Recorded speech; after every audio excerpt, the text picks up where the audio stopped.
Bom, então nesse vídeo, gente, eu vou ensinar vocês a como eu obtenho o resultado para esse exemplo 1 da nossa aula 7 no Excel, tá? Então eu tenho a amostra, para o caso lá do programa de dieta, antes do indivíduo participar do programa com dieta e exercício físico e depois.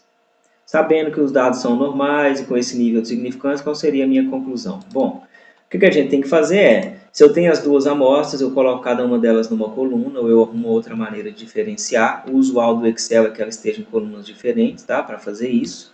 E a função de dados básica, de análise básica do Excel, tem algumas fórmulas que a gente poderia implementar, né, aquelas fórmulas das estatísticas aqui, para aí então usar outra fórmula do Excel para localizar quem é o valor P ou quem é o valor crítico através da tabela da T, mas em vez disso eu vou mostrar a vocês a como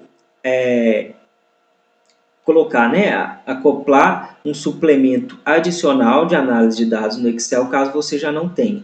E aí eu vou usar esse suplemento nas próximas aulas e nesta, para mostrar a vocês como que você obtém o resultado. Então é o seguinte, você vai em Arquivo, Opções, aí ele vai aparecer aqui para a gente essa opçãozinha aqui na sua barra, né, de suplementos. Você clicando em suplementos, ele vai mudar a tela e vai dar a opção aqui embaixo em gerenciar suplementos, você clica em ir. Quando você vai, você tem que marcar, em geral, se você nunca fez isso, vai estar desmarcada essa caixinha da análise de dados. Então você vai clicar nessa caixinha, tem algumas outras, eu não vou habilitar agora. E quando você clicar em OK, você vai ver que nessa sua aba Dados aqui do Excel, ó, foi anexada a ela um novo suplemento, que é esse suplemento de análise de dados que a gente tem embutido no Excel. O meu tinha dado uma travada aqui, mas depois de um tempo ele instala para você aqui, ó, nessa aba Dados, uma nova ferramenta que é essa análise de dados. Quando você clicar aqui, ele vai te mostrar, né, diversas opções de análise descritivas, tem algumas maneiras de calcular, fazer alguns gráficos, né, histograma, correlação e algumas coisas, e aí, inclusive, ele faz testes de hipótese para comparar duas médias diretamente. Então, ele tem um teste aqui, ó, onde está escrito especificamente, né, teste T para duas amostras em par para médias. É isso que a gente quer. Clicando, ele abre essa nova janela, onde eu preciso passar o intervalo da variável 1. Então, eu defini como sendo a amostra antes do experimento, né? A variável 2, a amostra depois do meu experimento. Como na hora que eu passei os dados para ele, eu incluí o nome das colunas, eu preciso marcar essa caixinha rótulos aqui, tá? Que aí ele não vai considerar a primeira entrada, ele vai pegar aquilo como sendo os nomes. E eu preciso passar para ele qual é o valor para a diferença das médias que eu estou supondo, né, em H0, que no nosso caso é para ver se a diferença é 0 ou maior que 0, então esse é o valor. Se for algum outro, basta colocar aqui. Aqui é o alfa, o nível de significância, mas no fundo ele vai soltar para a gente o valor P, e o valor P a gente, dado qualquer alfa, a gente sabe tomar a decisão para ele. E o habitual é que ele troque, né, o default é que ele coloque numa nova planilha. Eu vou marcar aqui para ele colocar nessa mesma planilha para mim. Então eu marco onde eu quero que ele solte o resultado e dou OK. Então ele solta essa caixinha, onde ele está falando teste T para duas amostras em par. Ele pegou a média antes, a média depois, calculou a variância antes, variância depois. Eu tinha 12 observações em cada um.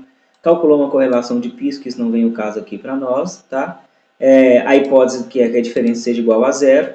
GL é o grau de liberdade, que é 11, a gente já sabia disso. Ele calculou a estatística justamente da maneira como a gente fez. Então, na nota deu 3,02, com duas casas decimais, né? E aí o mais importante para diferenciar para vocês aqui ele sempre vai soltar essa coisa chamada P de T menor ou igual que um Tzinho unicaudal, e o T crítico unicaudal, e o P de T menor que um Tzinho bicaudal e o valor crítico bicaudal.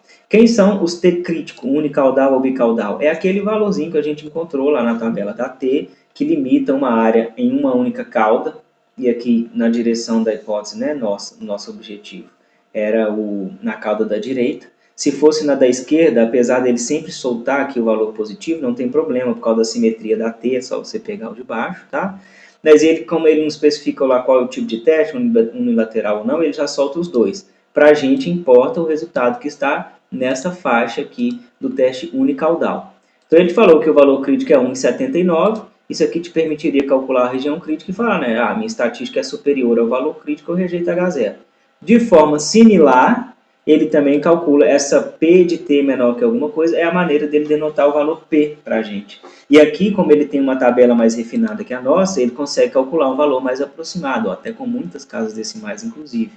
Ele veio aqui e achou para a gente que essa probabilidade era a probabilidade de eu observar uma coisa acima da minha estatística de teste, esta é a definição do nosso valor P, a probabilidade naquela T com 11 graus de liberdade eu ter uma coisa superior ao que eu observei, eu sabia da nossa tabela que ela era menor que 1%.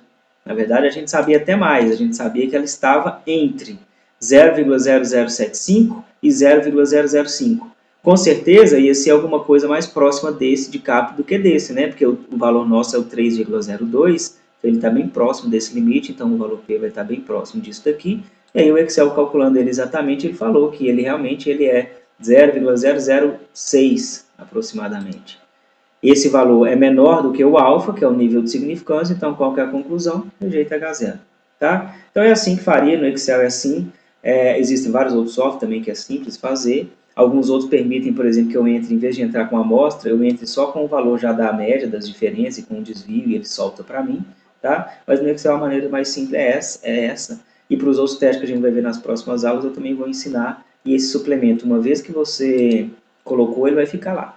Né? A menos que você instale o seu pacote aí do Excel, né? E aí você tem que fazer de novo. Tá certo? Então é assim. Por que é importante isso? Porque no final das contas, se você for fazer um teste desse, ou conduzir um experimento, ou quando estiver lendo um artigo, ou entender alguma coisa, em geral a pessoa obtém um resultado de um software e libera para a gente só o valor P. A gente sabe comparar agora o valor P com o alfa para tomar a decisão, mas aí eu estou mostrando vocês agora de onde que vem e também o valor exato desse valor P que o Excel calcula de uma forma melhor do que o da tabela, tá? Então, no final da aula vocês vão ver que tinha um exercício aqui proposto para vocês fazerem a mesma coisa. Então, eu sugiro que façam com a mão esse exercício, porque nas disciplinas vocês vão precisar mostrar para mim que vocês sabem, né, fazer. E também vocês podem pegar esses dados, jogar no Excel para conferir o resultado de vocês e, por exemplo, calcular um valor P exato, se não der, para encontrar através da tabela diretamente, certo? Então é isso, bons estudos, até a próxima.